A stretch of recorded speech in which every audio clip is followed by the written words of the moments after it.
The town of Crestwood was a quiet, sleepy place nestled in the heart of the Midwest. It was the kind of town where everyone knew everyone else, and strangers were noticed immediately. However, this peaceful veneer was shattered by a series of gruesome murders that had left the residents paralyzed with fear. The killer, known only as the Reaper, struck with a terrifying consistency. His victims were found in their homes, slaughtered in the most brutal fashion imaginable. The thing that made him especially terrifying was his penchant for wearing a garish clown mask and playing with his victims before finally ending their lives. It all started with the Henderson family. One cold October night, Mary Henderson returned from her evening shift at the hospital to find her home eerily quiet.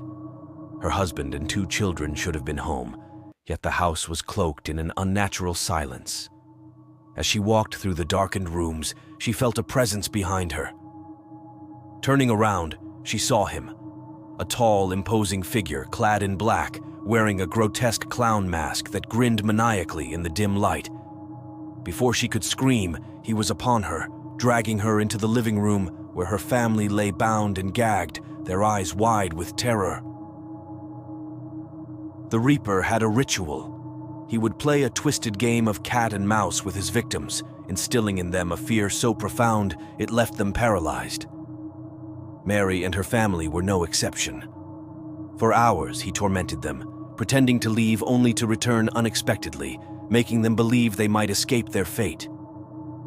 But the Reaper was merciless. When he finally grew tired of his game, he dispatched them with brutal efficiency, leaving behind a scene so horrific it haunted the dreams of the police officers who found them. As news of the Henderson family massacre spread, Crestwood's atmosphere shifted from serene to sinister. People began locking their doors and windows at night, but no one felt truly safe. The Reaper could strike anywhere, at any time. His next victim was an elderly woman named Doris Miller, who lived alone on the outskirts of town. She was found in her bed, her lifeless eyes staring blankly at the ceiling. The clown mask was left on her nightstand, a mocking reminder of the horror that had taken place. The police were at a loss. The Reaper left no clues, no fingerprints, and no trace of his presence other than the bloody aftermath of his visits. It was as if he were a ghost, slipping in and out of the shadows with ease. The residents of Crestwood began to suspect each other, whispers of mistrust spreading like wildfire. Anyone could be the Reaper, and paranoia took hold. One stormy night, Emily Grant sat in her living room, trying to lose herself in a book. Her husband was away on a business trip, and the wind howled outside, rattling the windows. She heard a soft knock at the door and froze. No one in their right mind would be out on a night like this. Her heart pounded in her chest as she approached the door, her hand trembling as she reached for the doorknob. "Who is it?" she called, her voice quivering. Silence. She peered through the peephole but saw nothing. Gathering her courage, she opened the door a crack, only to be greeted by an empty porch. Shaking her head, she closed the door and locked it, turning back towards the living room. That was when she saw him. The Reaper stood in the doorway, his clown mask leering at her, his eyes glinting with sadistic delight. Emily screamed, but there was no one to hear her. The Reaper advanced slowly, savoring her terror. He toyed with her, cutting off the lights, then letting her think she had escaped before appearing again in front of her.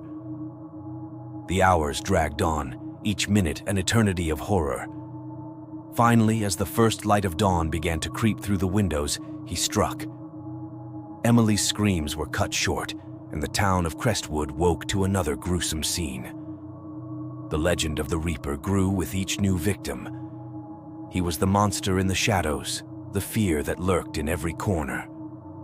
Crestwood became a ghost town, its streets empty, its houses dark.